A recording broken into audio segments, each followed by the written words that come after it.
It is my view that in the absence of an international rules-based order, and we are seeing it being threatened day by day, in the absence of an international rules-based order, countries such as ours will find it difficult to survive.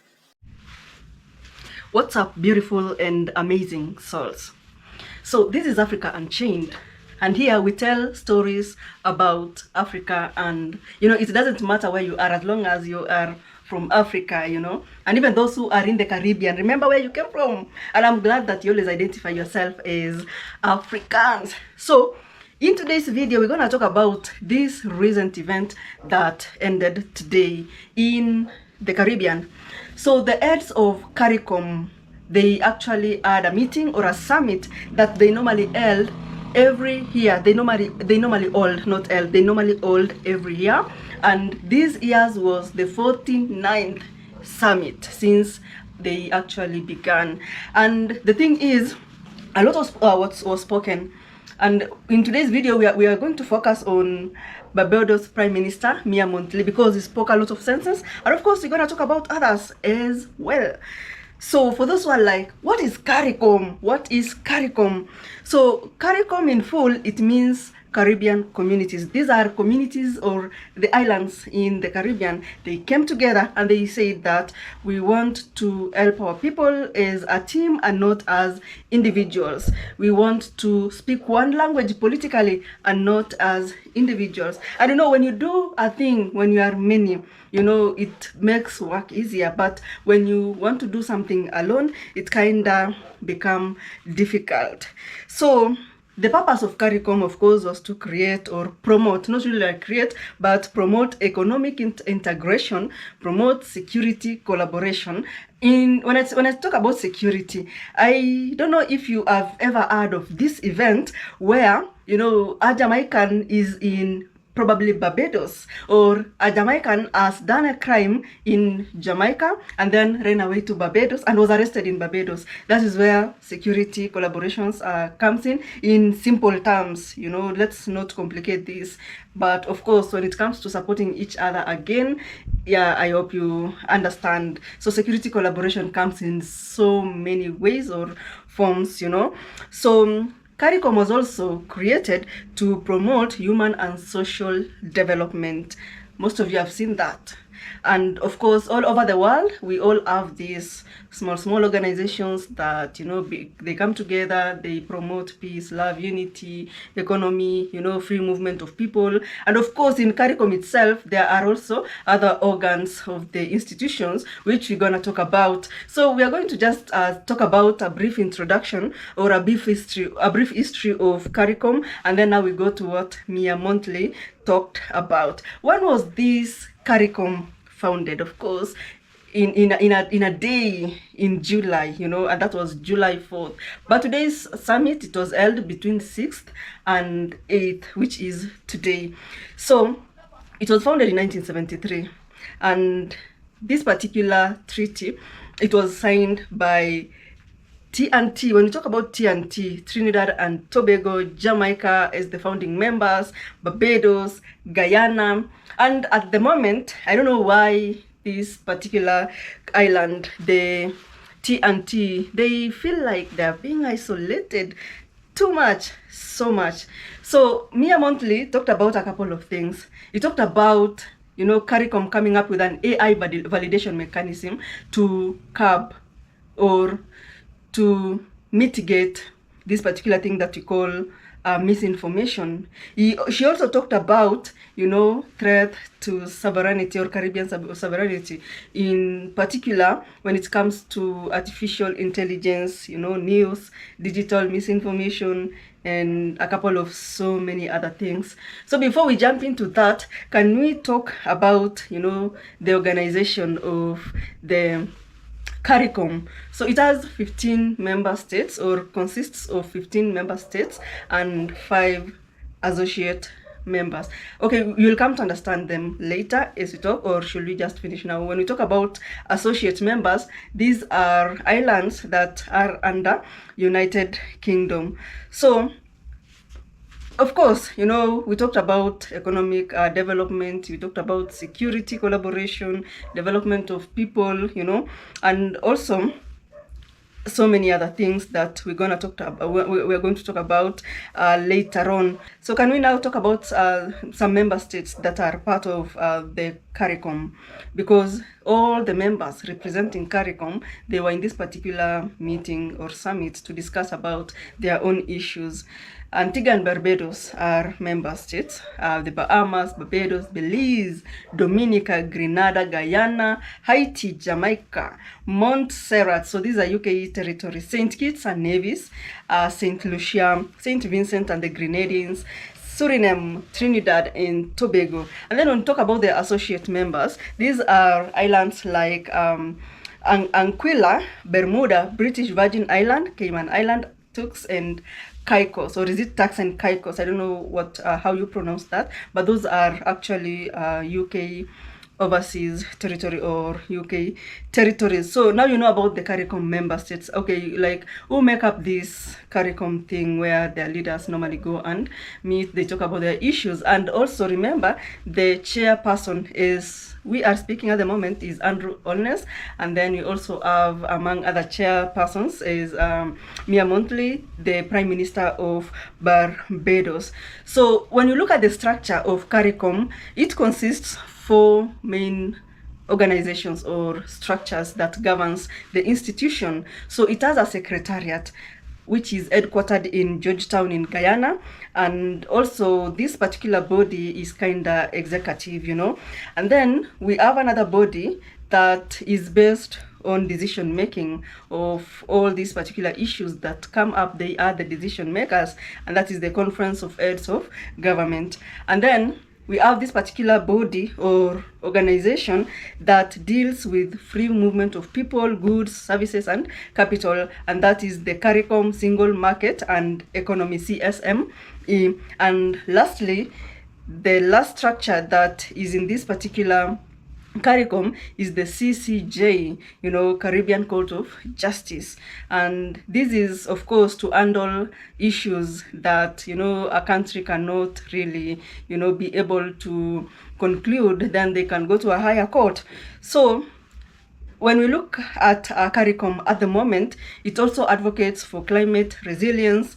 It addresses migration and labor mobility, and then coordinates, these healthcare or health responses like COVID-19. When it was there, you could see them, giving out updates on how they should work as a nation or member states, And also it is, at the moment, when you look at tax relief or debt relief on each and every nation or Caribbean nation, they are there to specifically speak on their behalf.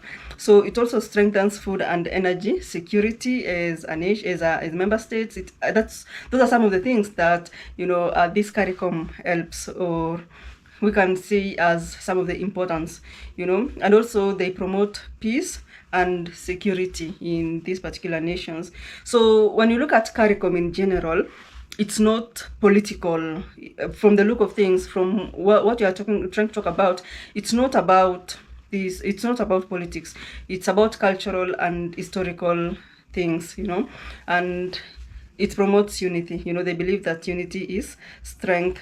So at the moment, I want us to talk about this issue of AI validation mechanism, and the reason as to why the Prime Minister of Barbados talked about it, it's because there's a lot of fake news outside there, like an AI generated image or video of Prime Minister Mia Mottley comes up on the internet, and she's saying that, from today we are banning Donald Trump from entering our country, or we are imposing travel advisory on America, which is a lie. So she's really scared of this AI content, and of course nobody likes this fake news that is going on here and there, because it's actually being generated like it's true, like it's happening, this thing is happening. But those are some of the things that she's really, really scared about. We live in a world now where fake news, regrettably, is a key part of all that we have, and where the improper use of AI can sometimes stoke great fear and panic among our citizens. It is about time, therefore, that we as a region come up with a CARICOM validation mechanism in the absence of the providers of those platforms not taking the action to validate truth any further. And if we fail to do so,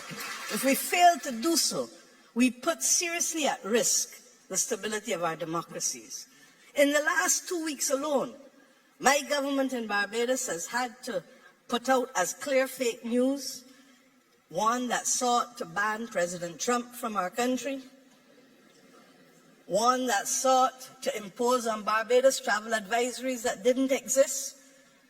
And it is almost as if this is a daily exercise now for our countries, because those who have nothing to do, as we learned as children, the devil finds work for idle hands.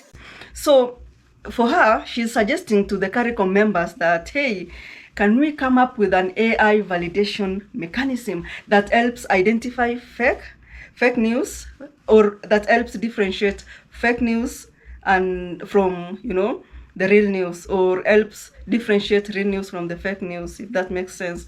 And I don't know if they're going to achieve. Is there a tool or a system like that, guys? Kindly comment down below if you have ever had, or if you have come across a tool that is able to tell you if this particular news is AI generated or not. Because honestly, I can tell you, most of these things, they look so real. Like nowadays, I watch videos of news channels. You would think that they are real people talking. If you're not keen, or if you're not aware of technology and artificial intelligence, you will not know, honestly. But if you're aware, you'll be like, no, this is an AI generated image of a person talking, or telling us or updating us on what is happening in Jamaica or the Caribbean in general, in America. So what she wants is a system that checks this particular news. Is it real? Okay, then our people can feed on it. They can get to read about it. Is it fake? No, let's actually put it away, because she's like, these tech companies, they cannot do that, and it's very dangerous. Anyway, my good people, she also talked about CARICOM members, some of it being in a process to acquire cargo planes. And at the moment, I have seen a lot of people complaining about logistical issues in the Caribbean in general. When we talk about the Caribbean, let's just talk about CARICOM in general. Movement of goods from one place to another, I am told it's very expensive. And even if you read from the social media, it's very, very expensive to move goods within the Caribbean nations itself, or the Caribbean islands itself, which is unfair. I am happy to report that there are at least 2 CARICOM member states that are now in the process of looking to acquire cargo planes to help us overcome the very difficult prospect of the movement of goods within this region. Equally, I anticipate that at this meeting at Montego Bay, we will have the presentation on the inter-island regional ferry from the private sector. And at this point, it is up to us to determine whether we have the political will to finally ensure that we can democratize travel through ships yet again in this region. So, the Prime Minister Mia Mottley is saying that, you know what, my good people, in the next few months, this process will be completed, and there are 2 Caribbean states that are in the process of acquiring cargo planes to help us move our goods from one island to another. And of course, that is going to help the Caribbeans, the CARICOM, a lot, because when you talk about strategic impact, cargo planes, of course, they're going to lower and improve speed for intra-regional trade. That is one thing. When you talk about political significance, that is a swift shift from dependency on external shipping to, when you talk about air, air freights and all that, it's awesome.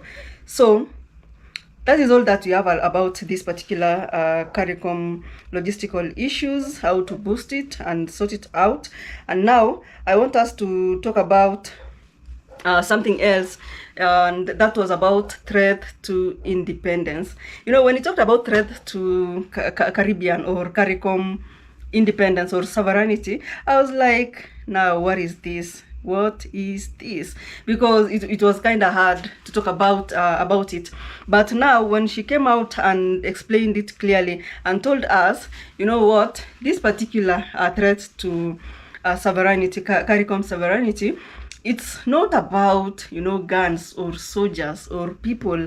It's about misinformation and AI generated content. Because with fake news, with misinformation, a lot of, you know, people will be manipulated on how they do things, you know, and also it's going to distort public opinions, and in that case it will threaten democratic sovereignty. So she's really stressed about it. And you know, nowadays, you know, when you watch a video about a certain place, it's easy for people to believe what's like, yeah, it's true, it's happening. We've seen so many stories trending on social media, and people believe it. And you know, it's really hard for you to convince them that, you know what, this particular story is fake, because they are seeing it and it's happening. Oh my God. Anyway, she's so mad. She's really mad about it. And I don't know, because she's like, you know, when you talk about these digital things, you know, and once it infiltrates this Caribbean digital spaces and they spread, you know, this news here and there, what is going to happen at the end of the day? It's going to erode public trust.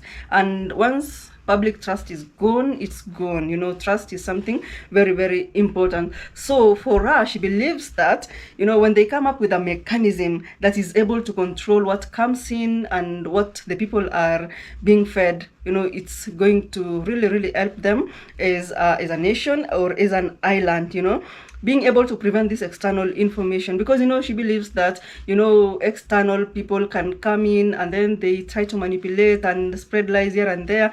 And once we cap that, it's going to really help. So at the end of the day, she's like, you know what, we want this system, a system that we shall call Blue Tick, because, you know, it's a tick. Once you have, it has blue ticked that this is true, then that is all.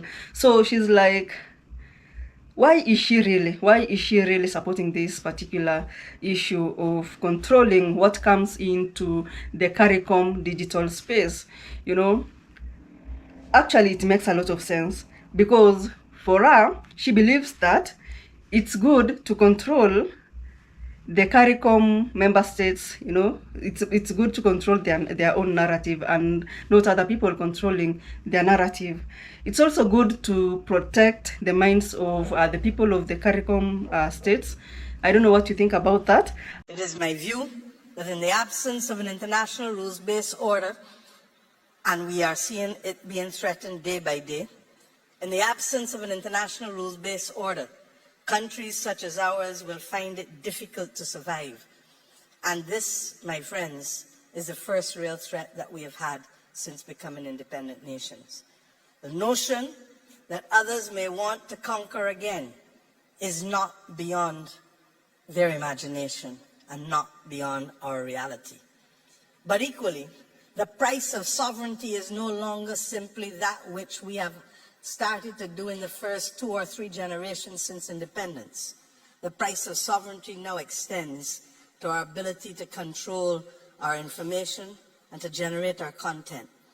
We have to be able to own our own satellites and not be the victim of somebody pulling them on us because they do not like the position we took on a war across the world somewhere or someplace. We have to generate our own content because it is only us who know our reality, and we cannot simply be the victims of other people's judgment as to who we are and what we stand for. And if we don't do these things, then we will fail to recognize that the new Armada and the new flotilla are not the ships that came and brought our forefathers here under protest. But in fact, the new Armada and the new flotilla is that which will control our mind. And we know what Marcus Messiah Garvey told us about emancipating our mind from mental slavery. If ever there was a time for us to listen to these entreaties, it is now. And also, it's good that they resist algorithmic and digital domination, and that is from the bigger global place. I don't know what you think about that, guys. Kindly let me know in the comments below, and thank you so much if you watched the video up to this point. I love you to the moon and back, to the moon and back. Okay, thank you. Subscribe to our channel.